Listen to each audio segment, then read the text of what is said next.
Hi student. GIT का online class में आप लोग का स्वागत है।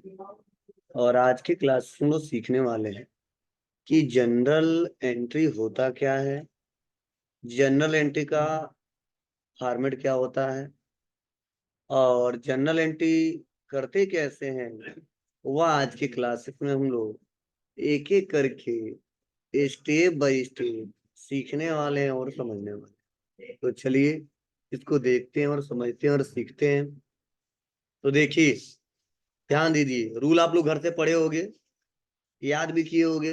अगर नहीं याद किए होगे तो समझ जाओ क्वेश्चन भूल जाना। अगर याद किए होगे तो बहुत ही अच्छा है। देखिए बताया जा रहा है जनरल एंट्री। अब जनरल एंट्री में क्या बताया जा रहा है समझने की कोशिश करना।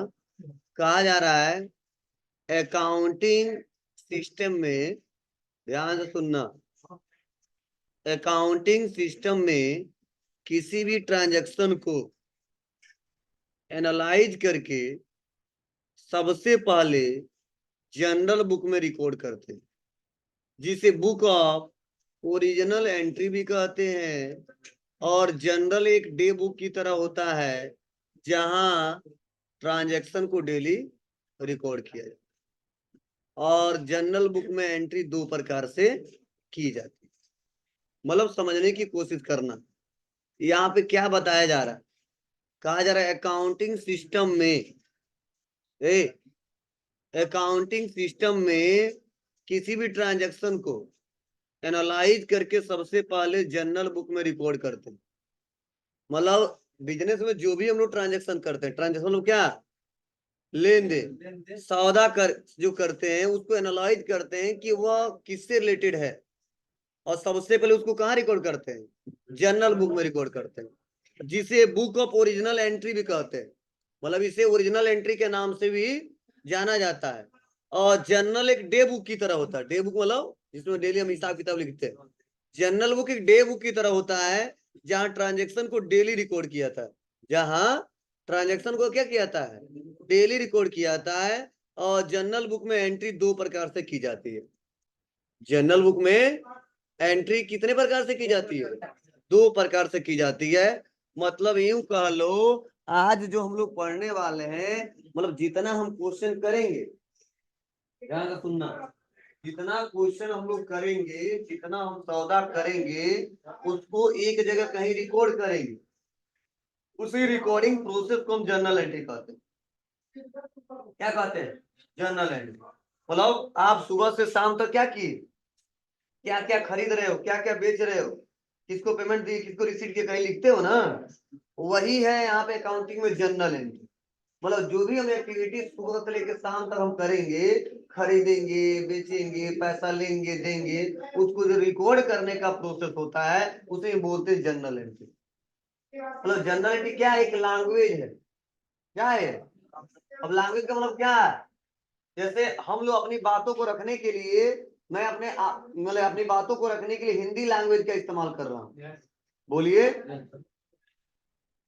यही कर रहा हूँ ना आपको समझाने के लिए। वैसे ही अकाउंटिंग में किसी भी ट्रांजेक्शन को सिस्टमेटिक तरीके से रिकॉर्ड करने के लिए जिसका इस्तेमाल किया जाता है वो होता है जर्नल एंट्री। क्या होता है वो, जर्नल एंट्री। अब इसको दो तरीकों से एंट्री करते हैं। एक होता है सिंपल जर्नल एंट्री, जिसे बोलते हैं सिंगल जर्नल एंट्री, और एक होता है कंपाउंड जर्नल। क्या होता है जी, सिंपल होता है, कंपाउंड होता है। Simple compound. अब सिंपल कब, कंपाउंड कब, चलिए सिस्टमेटिक तरीके से एक करके स्टेप बाय स्टेप सीखते हैं, समझते हैं और जानते हैं।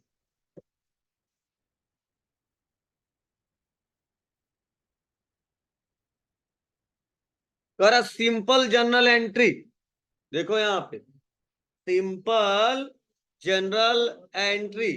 इसमें क्या बताया जा रहा है समझने की कोशिश करना। ये जो सिंपल जर्नल एंट्री है, बोला जा रहा है कि सिंपल जर्नल एंट्री ऐसी जर्नल एंट्री जिसमें केवल दो ही अकाउंट प्रभावित होते हैं। मतलब जो सिंपल जर्नल एंट्री है, ऐसा जर्नल एंट्री जिसमें क्या होता है, केवल दो ही अकाउंट प्रभावित होते हैं, दो से ज्यादा अकाउंट नहीं बनते हैं, सिंपल जर्नल एंट्री कहलाती है। और जनरल बुक में सिंपल जर्नल एंट्री करने का फॉर्मेट निम्नलिखित होता है। मतलब ऐसा क्वेश्चन ऐसा सौदा, ऐसा लेन देन जिसमें केवल दो ही अकाउंट है। कितने अकाउंट है? दो अकाउंट है, दो से ज्यादा अकाउंट नो है, समझना। आ जाओ, ऐसा एक्टिविटी कर रहे हैं, ऐसा क्वेश्चन कर रहे हैं, ऐसा सौदा कर रहे हैं जिसमें क्या दो ही केवल अकाउंट आ रहे हैं। कितने अकाउंट आ रहे हैं? केवल दो ही अकाउंट आ रहे हैं। तो समझ जाना, ऐसे अकाउंट को हम बोलते हैं क्या? Simple general. क्लियर है? अब इसको रिकॉर्ड करने का फॉर्मेट क्या है, देखो बताया जा रहा है। क्या करोगे? तो सबसे पहले आप क्वेश्चन देखोगे और देखोगे किस डेट का है, तो डेट में डेट लिखोगे, डेट में डेट लिखोगे। उसके बाद से दिया है क्या?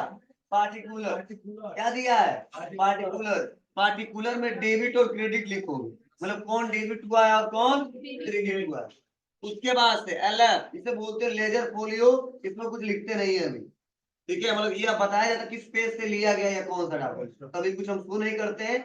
और जो कॉमर्स सेक्टर से होते हैं उनको, ठीक है, ज्यादा टॉपिक वाइज करना होता है तो नंबरिंग देने पड़ते हैं। डेबिट में डेबिट अमाउंट और क्रेडिट में क्रेडिट। फिर तो सुनना, डेट में किस डेट का क्वेश्चन है, पार्टिकुलर में कौन डेबिट और कौन क्रेडिट वो लिखेंगे।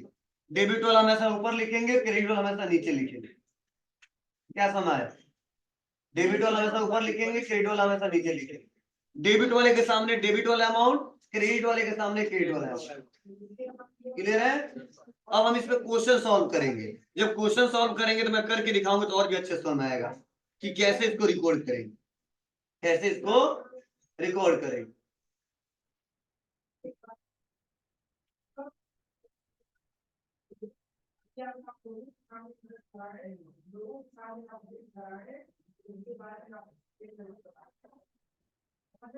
चलिए क्वेश्चन देखते हैं हम लोग।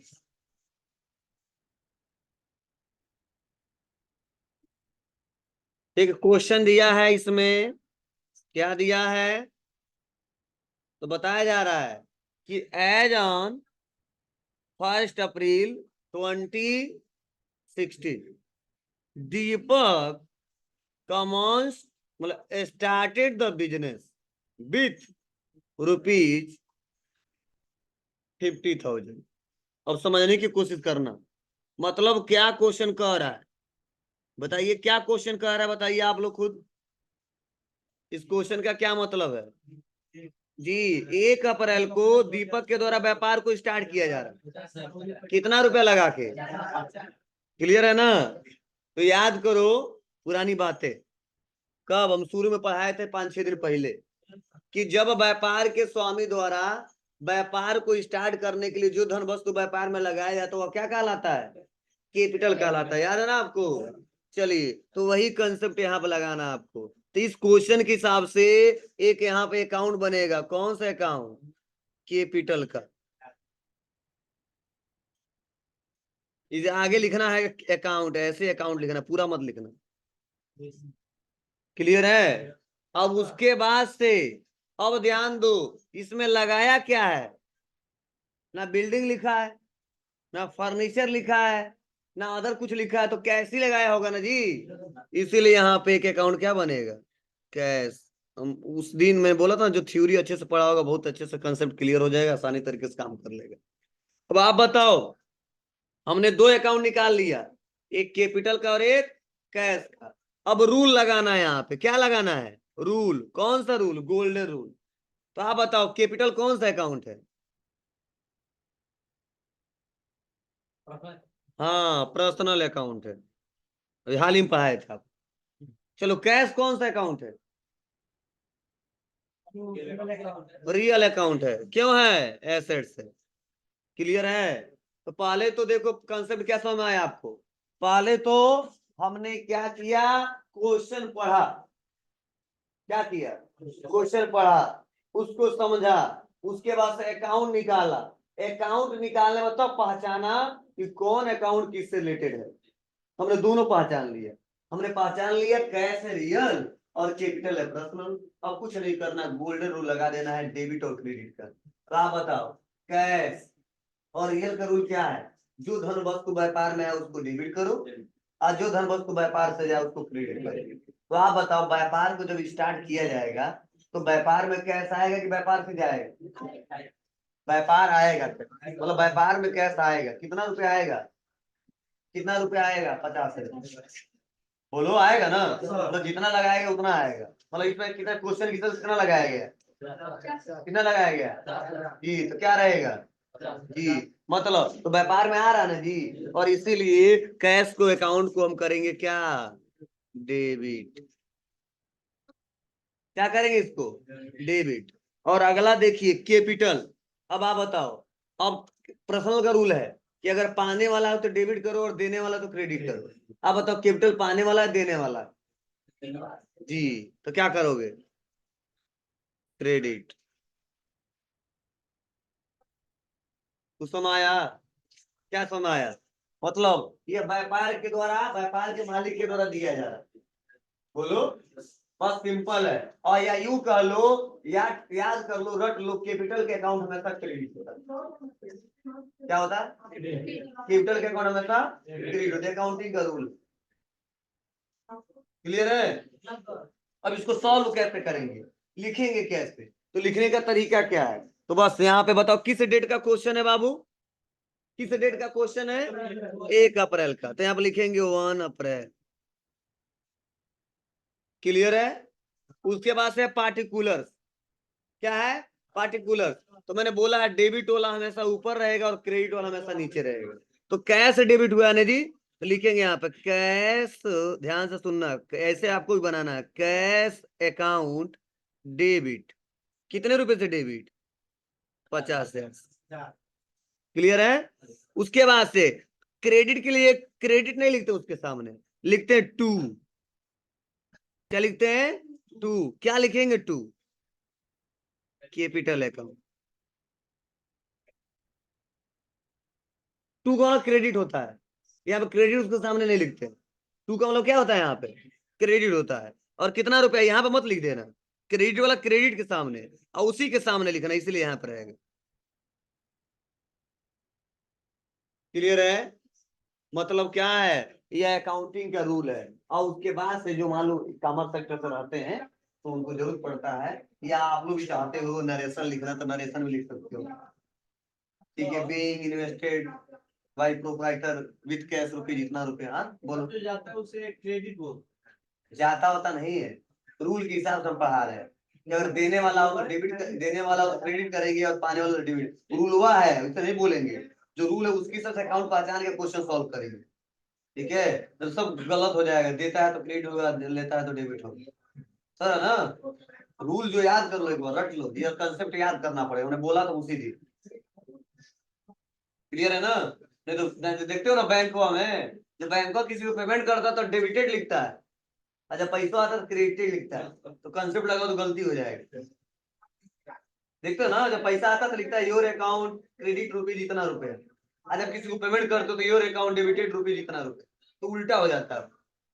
ठीक है, तो अपने कंसेप्ट को समझना है। ये कंसेप्ट क्लियर रहेगा तो आसानी तरह उसको भी समझ जाएंगे क्यों डेबिट करता है और क्यों क्रेडिट करता है। पहले तभी पहला क्वेश्चन मैंने बताया आपको, और देखो इसका सोल्यूशन भी दिया है यहाँ पे, और यहाँ पे नरेशन भी लिखा है। तो नरेशन आप लोग बहुत ज्यादा जरूरी नहीं है, और चाहते हो तो लिख भी सकते हो। देखो 1 अप्रैल में cash account debit, 2 capital account being cash invested by the proprietor.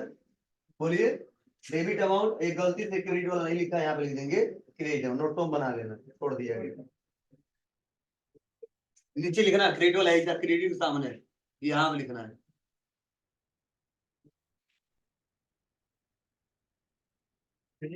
हाँ क्रेडिट नहीं लिखा, पैसा लिखेंगे, क्रेडिट तो है, बस 50,000 लिखेंगे। नहीं उसमें क्या लिखेंगे, वो तो फॉर्मेट दिया है समझाने के लिए। ठीक है जी, अभी नहीं समझ आ रहा क्या, कहाँ लिखना है?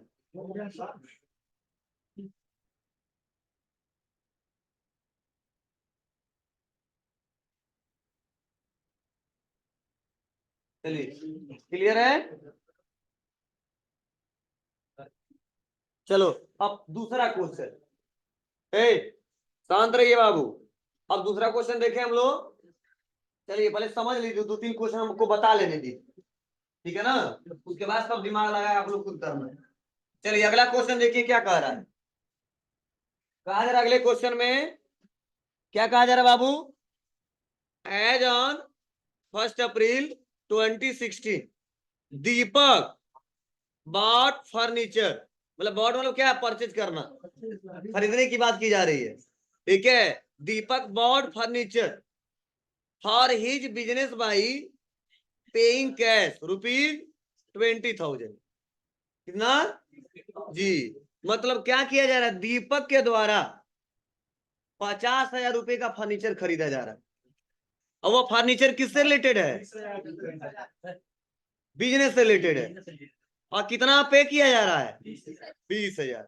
तो एक बात मैं पहले यहाँ पे समझा दूं कंसेप्ट, जब भी अगर परचेज के साथ केवल आ जाए purchase goods purchase goods purchase goods, concept समझना, जब भी परचेज के साथ आ जाए केवल परचेज गुड्स, तो वहां पे अकाउंटिंग में हमेशा परचेज के अकाउंट बनता है, चाहे वहां पे बॉट लिखा हो चाहे उसका कोई अदर फॉर्मेट लिखा हो।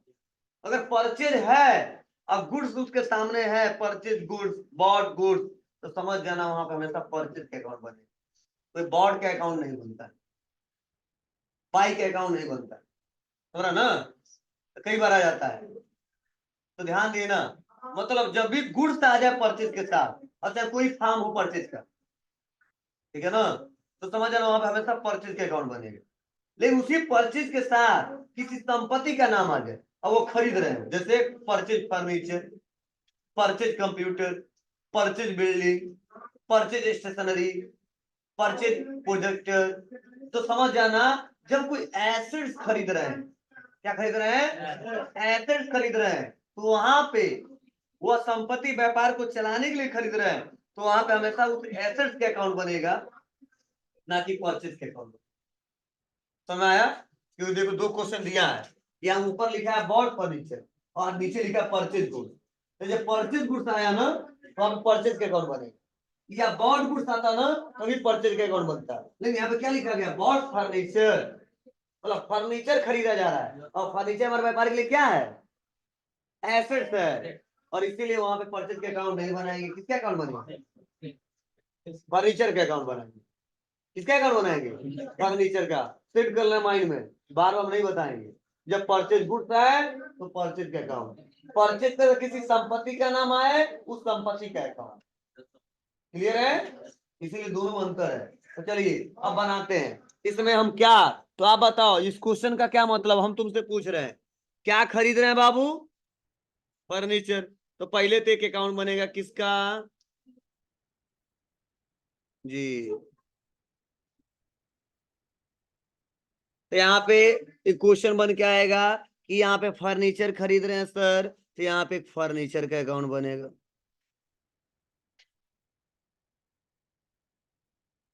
ठीक है, दूसरा आप बताओ नगद खरीद रहे हैं उधार खरीद रहे हैं? नगद है, पे कर दे रहे हैं कैश, तो याद करो पढ़ाया था ना, जब नगद हो तो कैश लिखेंगे या तो बैंक लिखेंगे, और उधार हो तो उस व्यक्ति का नाम लिखेंगे जिसे खरीद रहे हैं, इसीलिए यहाँ पे कैश का अकाउंट बनेगा।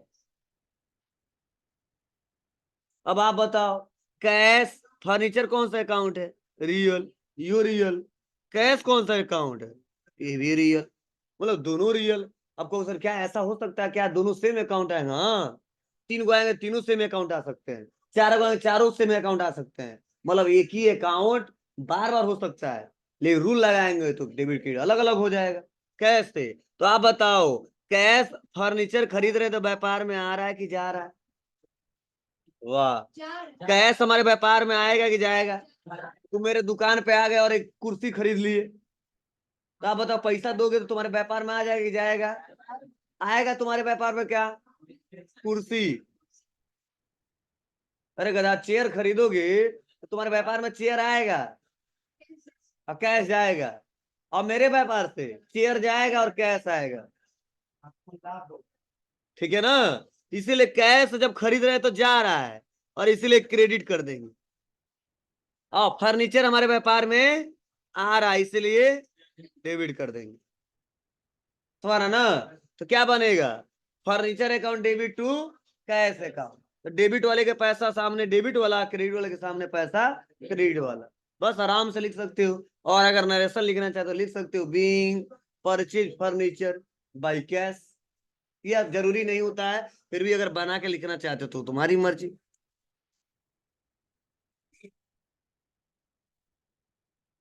दिया ना इसका सॉल्यूशन, कोई दिक्कत? बोलिए।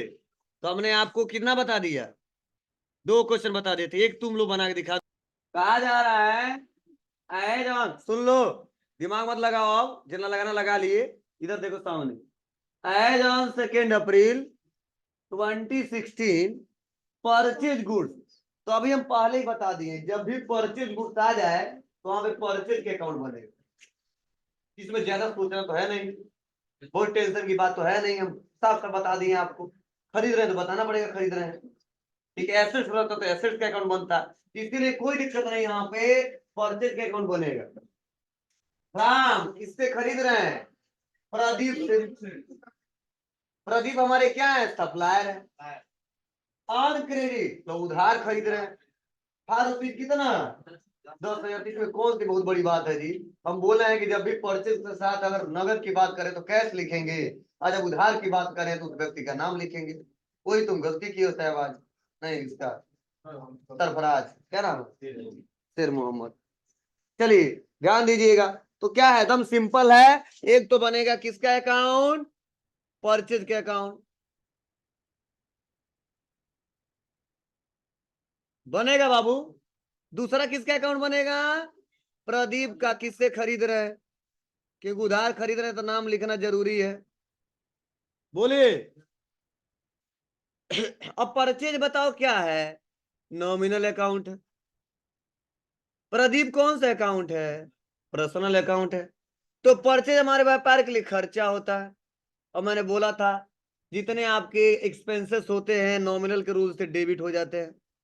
बोलो। अब प्रदीप क्या है, तो पर्सनल अकाउंट है।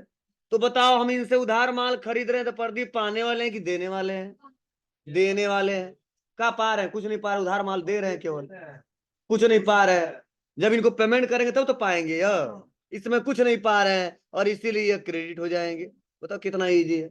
Purchase account debit to, purchase account debit to Pradeep account, बस।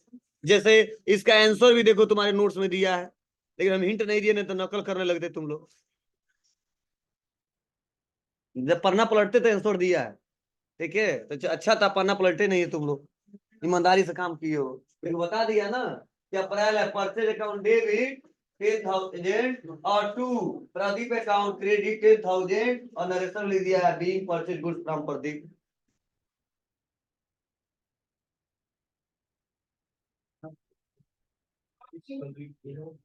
समझ रहा है? तो देखो, तो उसके बाद से एक क्वेश्चन और दिया है, एक क्वेश्चन और दिया है, तो एक क्वेश्चन वो और 4 क्वेश्चन इसके नीचे दिया है। 5 क्वेश्चन घर से बना के लेके आना। 3 हम बता दिए, 5 क्वेश्चन घर से बना के लेके आइएगा। तो एक का तो सॉल्यूशन दे दिया है, 4 को का नहीं दिया है।